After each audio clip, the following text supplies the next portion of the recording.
You're welcome back. This is Newsfile, your most authoritative news analysis show. It's brought to you by Bank of Africa, strong as a group and close as a partner. MTN, welcome to the new world. Sasso Spray, fresh and powerful. And also by Cowbell Coffee. You will like to get a taste of Cowbell Coffee, and you will testify to how good Cowbell Coffee is. Thank you very much. Now, let's go talk NPP politics and Occupy Ghana / NPP politics. In the course of the week, we have come to know that the NPP has reversed the affirmative action policy that it introduced or it announced on the 23rd of last month. It's introduced an affirmative action policy, and this is what it said in the release that it brought out. It said that the meeting, that's the meeting of the National Executive Committee of the NPP, also adopted a proposal for only female aspirants to contest the 16 female members of Parliament in their respective constituencies. Similarly, the following coastal constituencies in the Greater Accra region should be contested by Ga indigenes except in exceptional circumstances. And these are English Yamanfrom, Ablekuma South, Ododo Dio, Kole Klote, Ladade Kotopong, Lejekuku, Krowo, Tema East, Tema West, Pong Katamanso, Amasaman, and Obong Dome Abra. Now, they went back to a meeting, and you know what has happened, because a lot of the members of the NPP, many of the members of the NPP were against this particular policy. Very strange, particularly the affirmative action. It's strange to me. Now they reversed it. The women will be contested by any man who is interested in those constituencies. Nana, there are those who are, your critics who are saying that you, even in opposition, you don't seem to have your act together. You didn't consult, so you introduced a policy that has suffered such a, a hefty blow from your own members. I want to first of all, let's listen to Paula Foucault as he spoke about the affirmative action. Foucault is the national chairman of the NPP.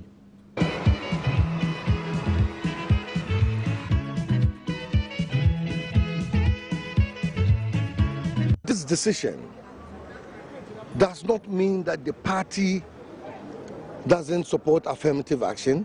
Affirmative action is something that we believe in, and we stand by that decision. What we have agreed is that we are going to go away and make sure that we have a planned program of implementation. Planned program of implementation. That's what we are doing. But we stand by our affirmative action decision and policy. I would say that this points to another example of the NPP struggling with internal matters, when you should indeed be concentrating on strategizing for the 2016 elections. You spend so much time on this as a party. We are not distracted from strategizing for the general election. We are not distracted by this. And you can see by the number of people who attended council, by their demeanor when they came out, that we have left this meeting happy and united. Having discussed and reflected on the various views expressed and the petitions received, the National Council has accepted the principle of affirmative action as far as female MPs are concerned, but however has directed that a comprehensive plan should be worked out for adoption and implementation at the next annual Congress slated for November 2015. Okay, finally, I'd like us to listen to Nana Akufo-Addo himself on this same policy. The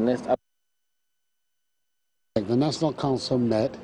As you know, when the decision was taken, there was a lot of upheaval and dissatisfaction, let me put it that way, amongst the rank and file of the party. In the party, we have an organization where we listen. So the National Council listened, decided to meet, to talk about it. Basically, it did two things. It reaffirmed the commitment of the party to affirmative action policy on behalf of women in politics, especially in female. The thought that in the circumstances of what was taking place in the party, it would postpone the coming into effect of the decision we took, withdraw it for the time being, for a fully fledged policy to be worked out, which will be taken to Congress so that it becomes full party policy. I think it's a good result for all of us in the party. Because of the many calls that has come to you to confirm this issue about the affirmation of women, would you think that the women in the party will be a bit disappointed in you for coming to this decision? Obviously. I mean, you get half a loaf instead of the whole loaf, you'll be disappointed. But I think that is the nature of progress. It's systematic. And the whole of the affirmative program for women across the world hasn't been a question of getting it in one go. It has been a system of incremental, step-by-step. And I think that the NPP has taken a very firm step towards the goal of equity and justice for women in public affairs.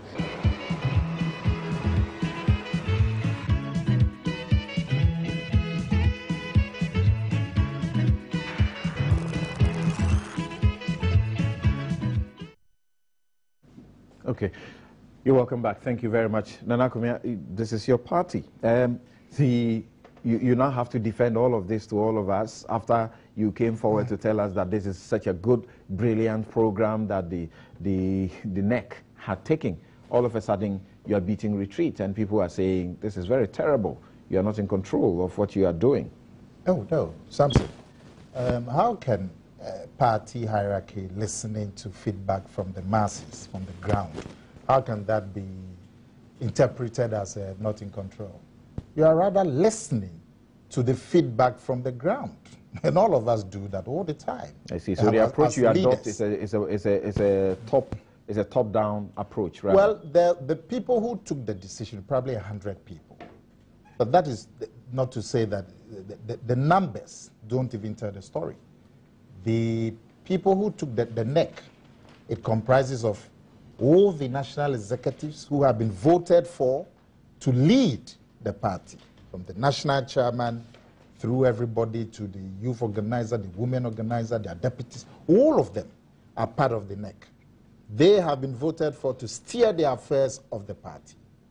It includes the flag bearer, who at the recent Congress got about 94% trust reposed in him by the grassroots of the party. It includes the regional chairmen who have been voted for in each of the regions to steer the affairs of the party.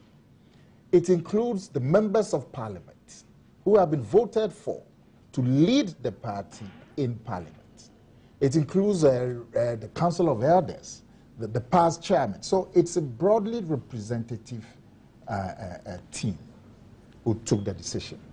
But like there's still 100, and we're getting feedback from the ground, you have to listen, especially if you find some merit in the feedback. Samson, I mean, nobody would contest the principle of affirmative action. It's a global policy. It's a policy at the United Nations. The policy is being contested, and you're saying nobody will contest it.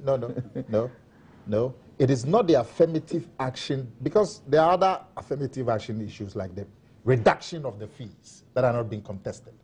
So we should be mindful of that. But the principle is broadly acceptable. The United Nations, is a policy there. With the African Union, is a policy there. In Ghana, it is a policy. I remember the Kofi Adams and his government, they promised that they were even going to reserve 40% of political appointments. If what I'm saying is not true, say it. I mean, Kofi Adams, why? Kofi Adams and his government... the more you mention his name and put your questions directly to him, the more he will respond to you. It's not even a question. Okay. I'm just talking about something they did. Okay. Yes. Now, Kofi Adams and his government, they even promised that they were going to give women 40% of all political appointments. That's affirmative action. When you go to our educational sector, you go to every sector in this country, there's something about promoting affirmative action. So there's nothing wrong with it. In fact, we are about passing a law to that on effect. Affirmative action. Yes. So for a political party, a major political party, to come out with these kind of guidelines to further take affirmative action forward, there can be no debate about the usefulness of the policy. If you take our politics, there are 275 members of parliament. Only 30 are women. That certainly cannot be good for us, especially when you consider that women are about 52% of Ghana's population. And you go to the Parliament of Ghana, women out of 275, it's just about 30. If you take the NPP specifically, when the Parliament of Ghana was composed of 230 members, we had 25 members representing the NPP who were women out of the entire membership of 230. When the membership went from 230 to 275, we saw that the numbers of our women representatives reduced from 25 to 16. So the party hierarchy thought that we needed to take more concrete affirmative action policies to ensure that the numbers do not reduce further. That is the main motivation of the hierarchy. There have been various feedback from the grassroots. Issue of timing that is so close to the nominations, and we haven't prepared the constituencies enough and all of that. So there have been several petitions. The National Council, which is a higher body than the National Executive, but mind you, every member of the National Executive Committee is also a member of the National Council, and indeed, they would form the majority. The National Council was composed. They said that we are happy with the policy of affirmative action. They noted that it is probably the boldest decision by any major political party to advance the cause of women. But they also thought that because of the issues that have been raised in the several petitions, issues about timing and all of that, closeness to the elections, and so the policy should be stood down for now, and that the NEC, the National Executives, should go and prepare a much more comprehensive policy, not something that will look ad hoc, tailored for any particular election, but something that will stand the test of time. So a much more comprehensive policy with an action plan that will detail the timelines for the implementation and bring it to the highest decision-making body of the party, which is the National Conference, which will be held in November, for thorough debate, and the National Conference is held sometimes over 2-3 days. So there will be space for thorough debate. The grassroots is much more represented at the National Conference, so that if the policy is adopted, the program that will be brought, the detailed program with the action plan, there will be much space for debate and so on. And then if it's adopted, then it becomes a binding policy well in time ahead of any election. You're saying that you didn't think of all of this before you went to approve it? No. Otherwise, you would say that no decision will be subject to scrutiny, even national decisions taken by the president and so on. I mean, the NDC had... No, your critics said you did a very poor job, because now you are thinking of how to do it properly. You didn't do it properly in the first place. It's something. How does a party that brings a policy and there's feedback from the ground and reacts to that policy and amends it quickly, how is that a poor job? It's a very clear indication that that's what you did, a poor job. because you would have done your job properly. But you would also and agree, then come to announce a policy that everybody is happy with. You would also agree there are also several groupings, especially women's groupings, who have come out strongly in favor of the policy. You understand? But taking all the sentiments, the party decided that at this time when we're just about to step into parliamentary primaries, this distraction is probably not needed. So stand it down. It hasn't been rejected. It said, stand it down for now. What happened also to the GA bit? You remember the end, my last point on this, you remember the NDC, they brought up some policy during the last elections on people should be holding a certain office before they can stand for certain positions. You remember? That before you stand for regional positions or something, you must have shown a certain... It was struck down because the grassroots thought that, look, there are very prominent people in the party who haven't held executive positions, and you disqualifying these people. And they also stood it down. So I don't have any problem with a major political party taking the decision. should not be your measure. It shouldn't be your measure for what you do. No, but we are the two biggest parties, whether you like it or not. So we should be able to draw comparisons. Now, the GA thing, I mean, I support it fully. It is still in place. That one has not been reversed? No, okay. It hasn't been reversed. Okay. It's still there. I mean, I wonder why anybody would have a quarrel with that. Of course, people can raise issues about, its applicability and all of that. But the party fully supports that affirmative action in favor of Ghana. Something in this country, and this should concern the entire nation of Ghana, not just a political party. In this country, the Ghana people, because of their peculiar situation, where their territory, Accra, is also the national capital, the Ghana people have been subjected to extraordinary pressures that no other group in this country suffers from. Their lands, their language, their customs, their traditions, their norms have come under severe pressure simply because their territory is also the national territory and has attracted people from all over the country. But this is not how to preserve that. So let's move on. Let me. So that the Ghans are in a peculiar situation. Look, even their place names. The last time I was in Markechu, it's called the Airport Hills. You know, the indigenous place names themselves are vanishing. Shiashi is called Legon Station or something. Some of these places, Trasaco West and all of that. Even their place names are vanishing. This should concern the entire nation. Okay. That we need to take special measures, affirmative action for Ghana. We have said that we would reserve certain constituencies for Ghana people, and wherever possible. And we stand by it. The Ghans themselves have been demanding for it.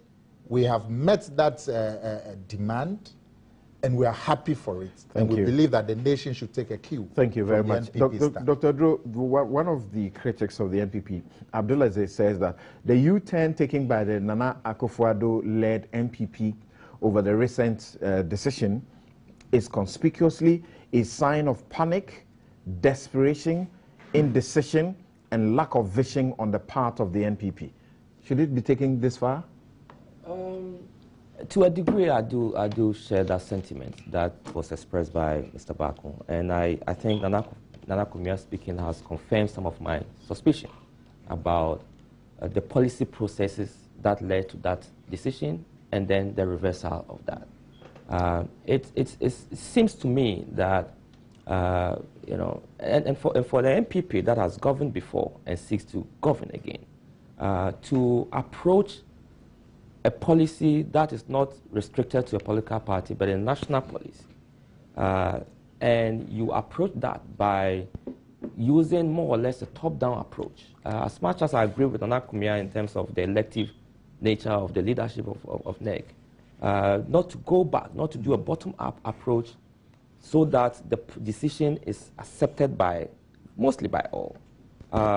Seems to me like a short-term electoral gain kind of agenda, which has bedeviled our policy processes in this country. And I'm not blaming the NPPs, both the major parties, both the NDC and NPP, have adopted a short-term policies that respond to electoral gains more than addressing a national problem in a more sustainable way. And I think this is an example of that. Number two, I'm not too sure if the NPP really thought through those two affirmative action. I'm not against affirmative action, it's been talked about, but there's also a sizable group of population in this country that have reservations about that. Is it just reserving seats for women that will really respond to the gender imbalance that we have, will really respond to increasing women participation in public life? Is it really the issue?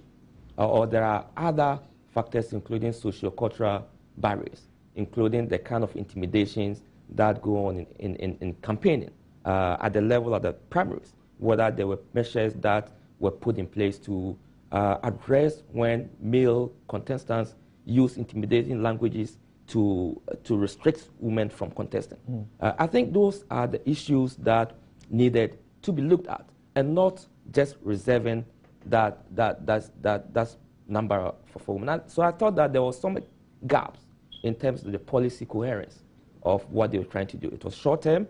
It wasn't going to address the problem in a sustainable manner.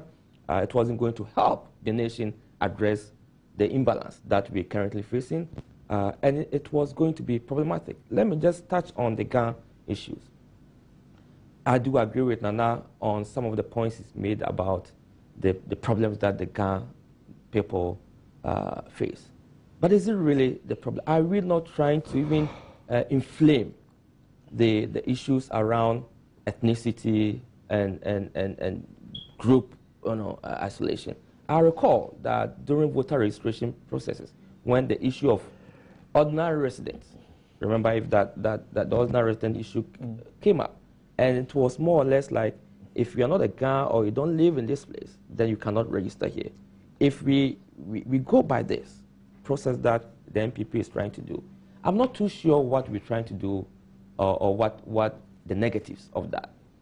More importantly, I do think that there's no science around the fact that if you put a Ga candidate there, he or she is more likely to win. I'm not too sure if there was any scientific basis to support that kind of argument in Greater Accra region, because we do know that we've had Ga candidates who have contested non-Ga candidates in these areas, and the non-Ga candidates have won.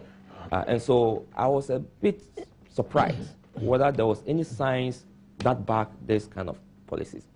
To sort of conclude now, I think, be as it may be, the issue came out, the decision to stop, especially with the women part. Right. To me, it's a coward act. I think they should have seized that opportunity to deepen the consultation processes. But why? You seem to be approbating and reprobating. You're saying that they didn't think through the process. Yes. There was a poor management process to it. Top-down approach. Yes. And they have listened and reversed it. And you say that is also cowardly. What do you want them to do? Go back before, because now it's been postponed till 20. Yes, I'm saying you are tagging that as cowardly. So what I'm saying is that it's coward in the sense that I think they should have seized the moment, now that it's become a subject of discussion, to go back to the grassroots, to have it done now before going to the 2016 election.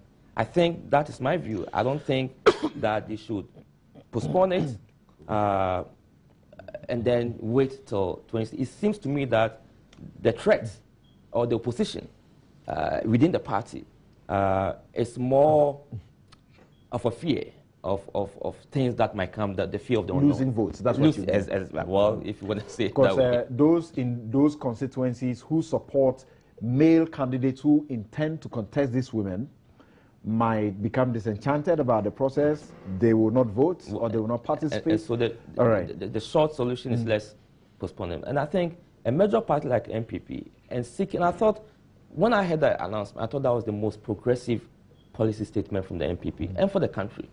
And if I'm to translate a political party's action and inactions to governance, then there's a problem for me, in the sense that if you are governing and you think that a policy will, in the long run, benefit the entire country, but in the short term, go against you, you're going to abandon it, then it's a problem for this country. And I think our policy processes, policy programming, policy implementation in this country, if you put yourself in the shoes of a political strategist for a minute, you say that the party should not have reversed this because, as far as they are concerned, a serious party will listen to its members and reverse this because what is important is to clinch power first. No, what I'm saying deal with all other issues. What I'm saying is that, yes, listen to your members, but modify it. Make it in a manner that your members will buy into it. If your members buy into it, it will not reduce or take some group of people away. Okay. The problem here was getting, and I think Nana Kumia has said it, getting the grassroots to buy into it. Why did you stop doing that?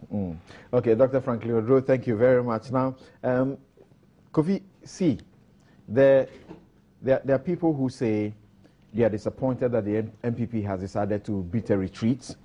There are some within the NPP who are also happy.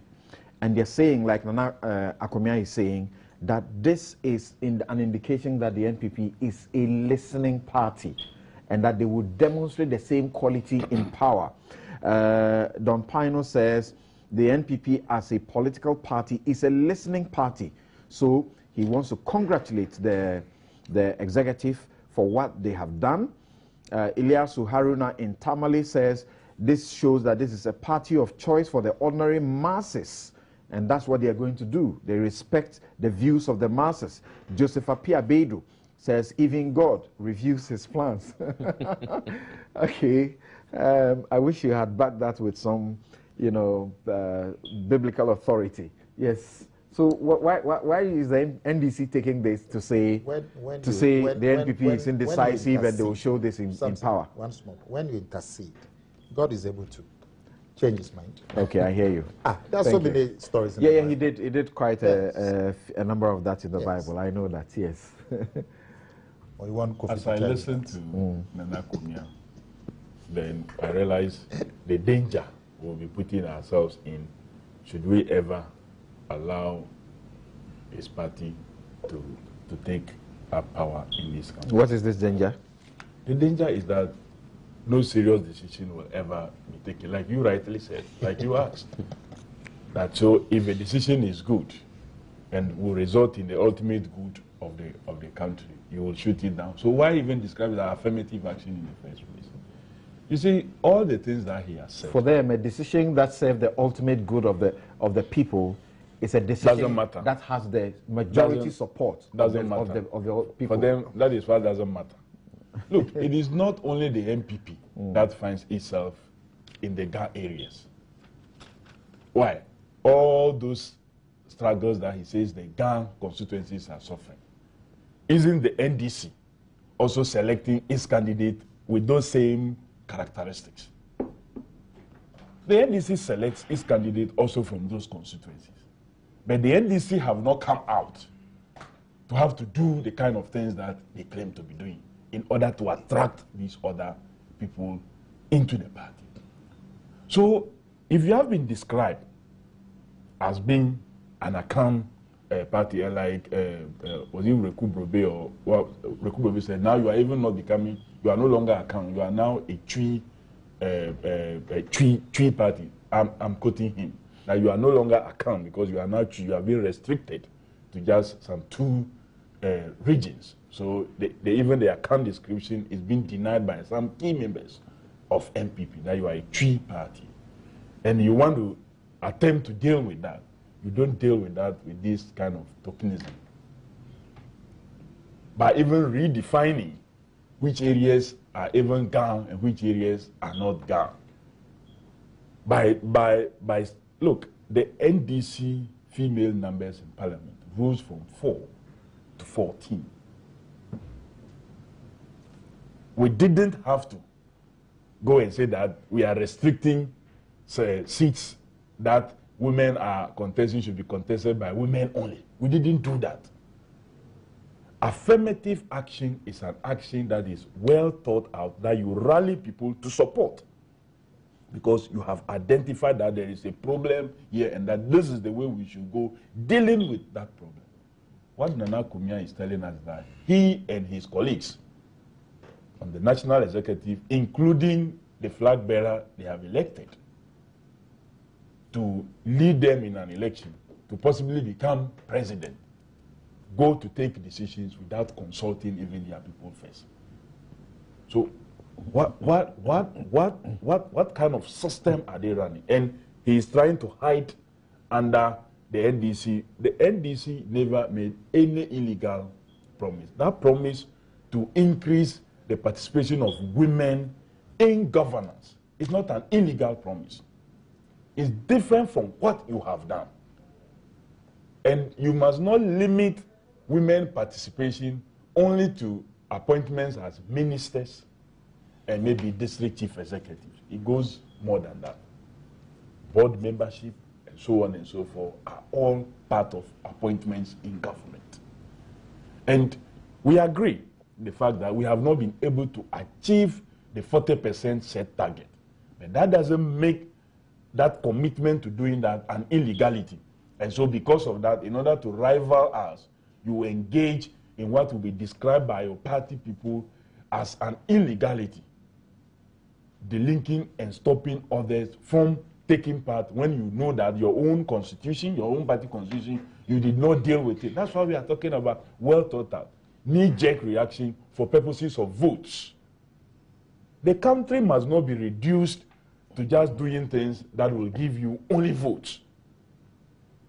That is why, Samson, I was telling you that we increase our numbers of female in parliament to a huge number without having to come out to announce that we are restricting people from contesting here or that. You work on the ground together with the party structures to get that happening.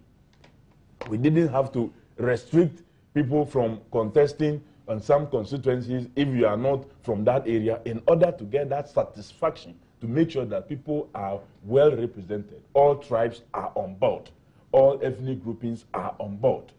There's a way to go about doing this that the NPP has completely, for me, failed. Okay.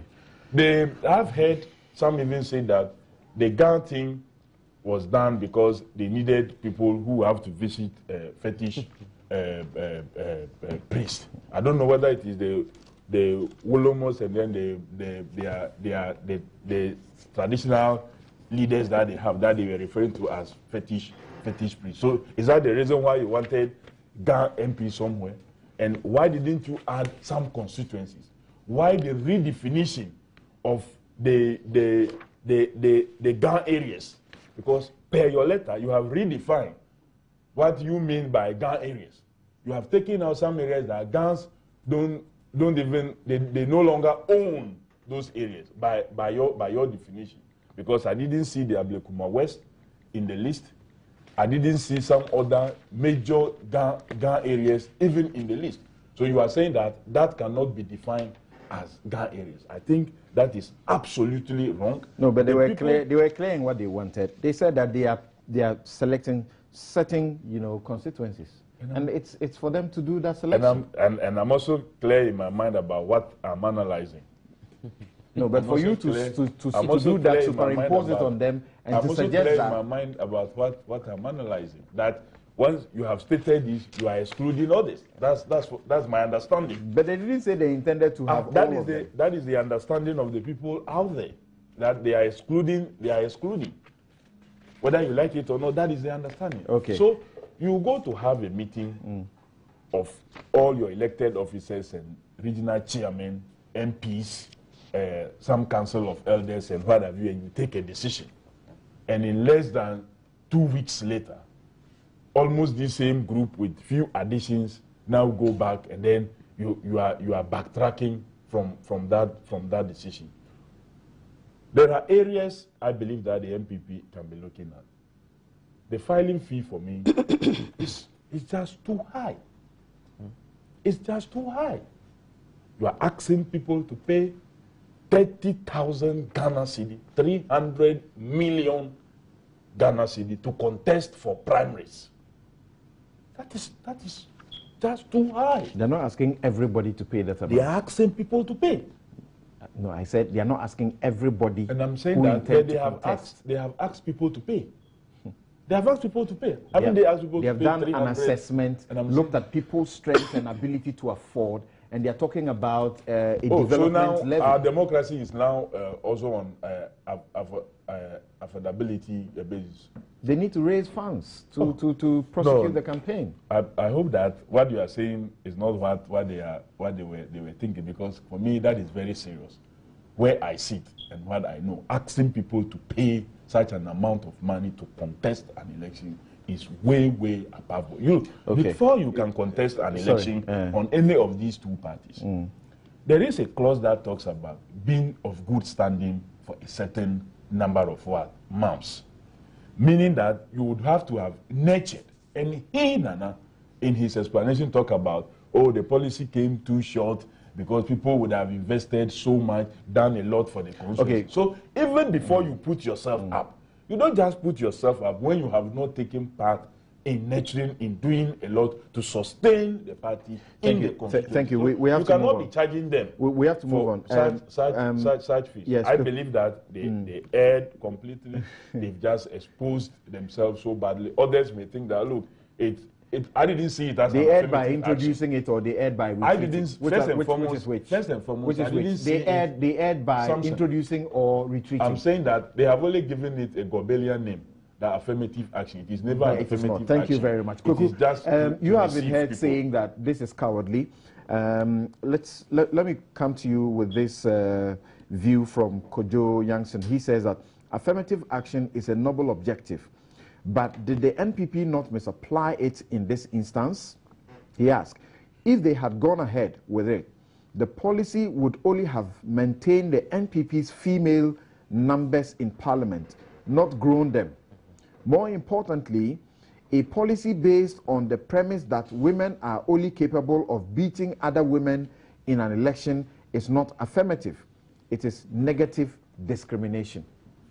Well, that's his opinion. He's entitled to it. What I think they were seeking to do was to ensure that the system will not reduce in terms of female representation in Parliament. Right. So if you asked females to contest female, then you are maintaining that. I'm sure in other constituencies, women may have contested primaries and then won, and then perhaps the party, they could have ridden on the elector's choice to come into Parliament, so you can increase. But the bottom line was that ensure you do not reduce the system. This was the situation in which they found themselves. They didn't want that system reduced. But, you know, the spirited defense of this policy that came out in the first instance when they announced it, I think was 23rd of March. That was when it was announced after the National Executive Committee meeting. There was a spirited defense and advocacy for it by leaders of the party. So one assumed that some work had been done, some groundwork had been done, because it's a very serious policy. And we are talking of affirmative action relative to the political space, in this case, parliamentary representation. Affirmative action goes beyond that in so many other fields, education, cultural, professional, and other areas. The focus here is empowering women politically relating to the legislature. That's where the focus is. That's what they were seeking to do with this female contesting, sitting women MPs. So one had expected that some work had been done. I mean, and in any case, the party itself over the period, I'm told, I think the Women Caucus, they issued a statement, if you recall, in support. And they recalled that somewhere in 2009, the party, together with 3 other parties, under the auspices of the IEA, had agreed to give 30% of positions in the party, including parliamentary representation, to women. They've been committed to other things. There are many progressive instruments across the world on the UN platform, Beijing platform for women. All those things are very well known. So I'm not sure there's a contest about affirmative action. Now, my disappointment is coming from, you know, what did we hear post the adoption of the policy? Apart from the spirited defense by leaders, we then had signs of some agitation coming from within the party. I'm not a member of the party. I haven't done any serious research on the scope and coverage of the agitation. But one thing was clear in my mind, that the agitation was being sponsored by potential male aspirants who might have been nursing ambitions to contest those seats over a period. Because you see, they brought this factor of bad timing. Bad timing, when you ask them to explain, you are told that it's because it came too close to the nominations and primaries, and that people who had been nursing their mission, had been funding their activities, suddenly found themselves closed off from that competition. And so they were angry. We're talking here of 16 constituencies out of 275. 16 constituencies out of 275. That's what the focal point of the agitation. It's clear-cut to me, because you see, there was no policy that those sitting with female reps should go unopposed. There was no such policy.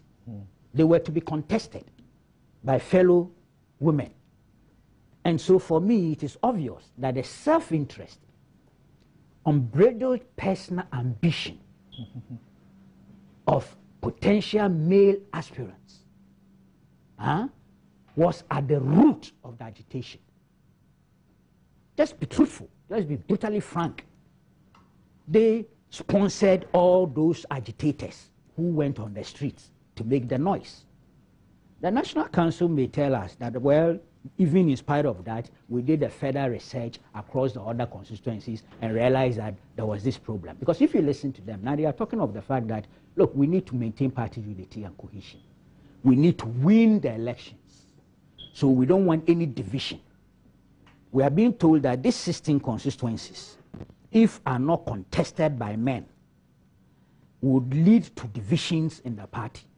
And for that matter, possibly make the party lose the election. So political expediency and electoral calculations have come together to overwhelm this progressive policy of affirmative action, which was even on a limited basis. Now we are told that the National Council has adopted, has asked for a more comprehensive approach and an implementation plan. Well, we are being told that come that time, this male chauvinism, this unbridled ambitions of potential male aspirants would have been discarded, may have been deflated and diffused, so that at that point in time, the issues that were raised about lack of equity, lack of equality, lack of justice, that's the point I am making. You've got my drift. Because look, it is some male guys in this political game, it's their philosophy. It's their mindset. Okay? And there were also some crude elements that were brought on board. You understand? All was used to inflame passions. But as I'm saying, there's a party leadership. They have a structure. They have their own mechanisms. They have decided that this ought not to go on. I am personally disappointed. People are entitled to disagree with me, but I think I have to express my own views as well. Now, the point about the gun thing, I asked the question last week, and I still haven't received an answer. The 275 constituencies that we have, how many of them come from those constituencies with different ethnic origins? How many of them? Somebody must do research. Maybe I should. But I think Ben Epstein would have been the best person to do this research for me. I've told him, I'm still waiting. How many of the people who are in parliament do not hail? Because there are many other factors, hail, resident, that kind, but how many of them do not hail from those constituencies?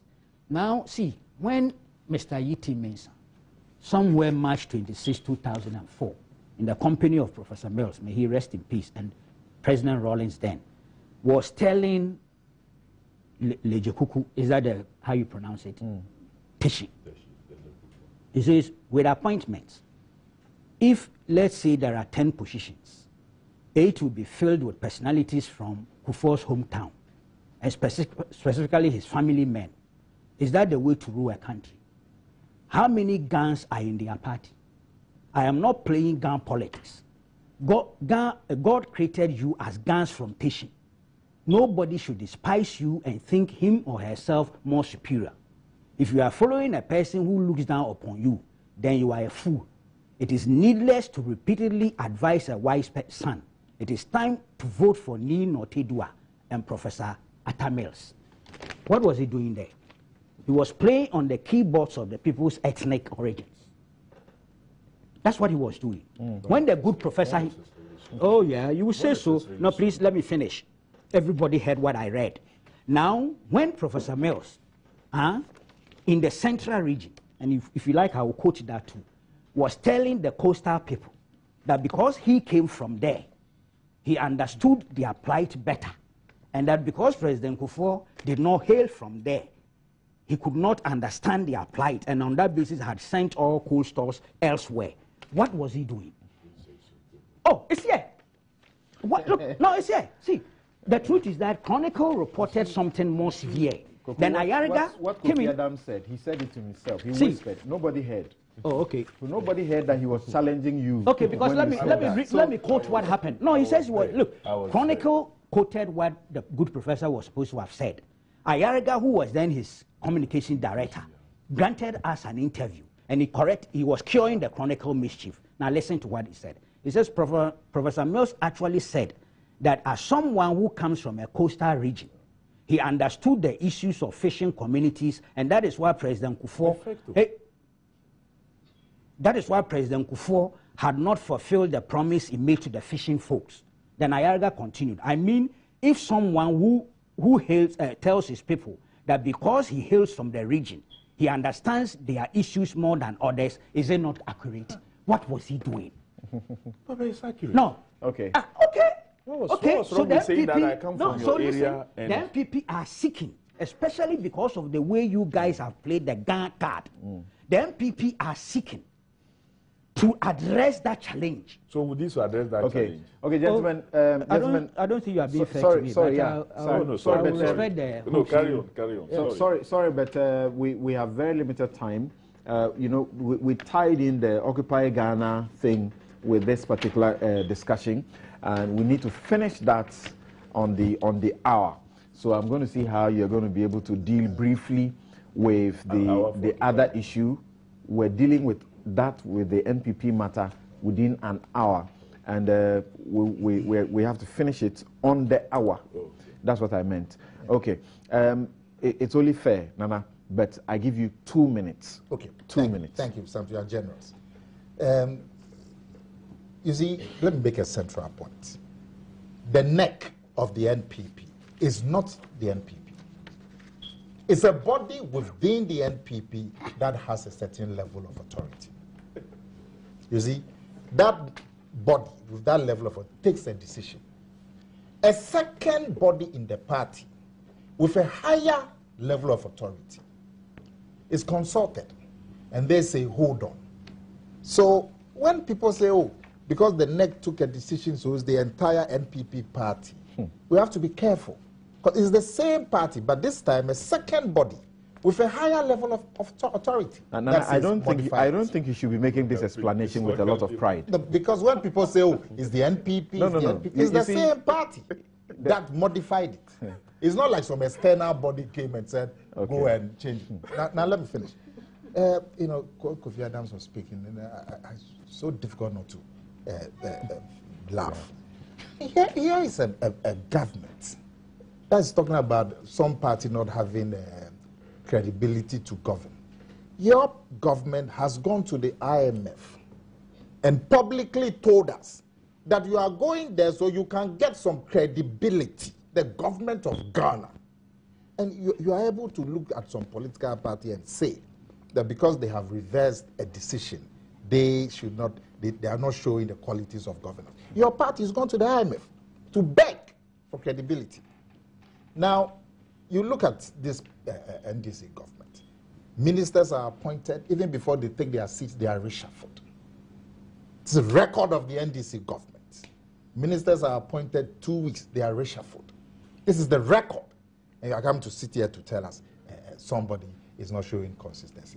The policy of affirmative action and the GAN, affirmative action for GAN, is not because somebody, NDC, is saying something. I mean, it's like somebody saying the NDC is taking a decision because people say they are an FA party. I don't think they would do that. So we are taking it because the NEC believed in the principle. They believe in the principle of empowering young people and empowering disabled people. That is what they did, not because NDC says that we are this or we are that. Kofi, you now have 14 women in parliament. If the numbers reduce to 2, and you don't take some positive action, I give you 2 minutes. That is your own. Thank you very much. Now let me quickly look at these text messages. Botha in Los Angeles says Kweku Bakum should come again. What makes it a cowardly retreat? And he quotes you as what the whole world. As he wants the whole world to believe. Akwesi Champong in Maryland says the NPP's apparent U-turn on the proposed affirmative action cannot be termed a cowardly retreat. At worst, the NPP plan was bold but ill-timed. I would rather they introduce a plan to appoint more females to positions in government when they come to power in 2016. Thank you very much for those messages that you sent in. I'm sorry, Kofi. I'm not. No. Kofi. Let's move on. Let's move on. Something. Just under a minute. Kofi. Just under a minute. You see, the government did not hide under anything when it went for the IMF program. Ghana has been a member of the IMF, and it made it very clear that it is not only Ghanaians that take part in activities that affect this country. The IMF, the Bretton Woods institutions are known to be one institution that when they stamp something, it is equally also accepted by all.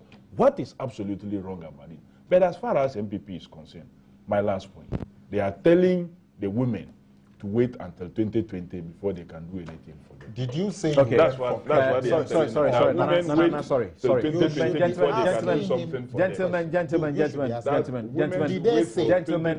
That is public knowledge. We all know. The president said it. So he's not denied it. He's denying it. Have you denied that the government said I was going for credibility? I said no. He says he's not denying so. Okay. Thank you. What is policy credibility? That's true. Okay. What is wrong about it? Thank you. Thank you. And many others have decided to do that. Okay, gentlemen. Thank you. Thank you very much. Well, we are supposed to take a break at this point. We'll be right back. And when we return, I'm getting signals we may not be able to discuss the Occupy Ghana matter. We may postpone it to next week to take time and interrogate it thoroughly, because we have other issues that you can do 2 minutes. Okay, we'll go and come back.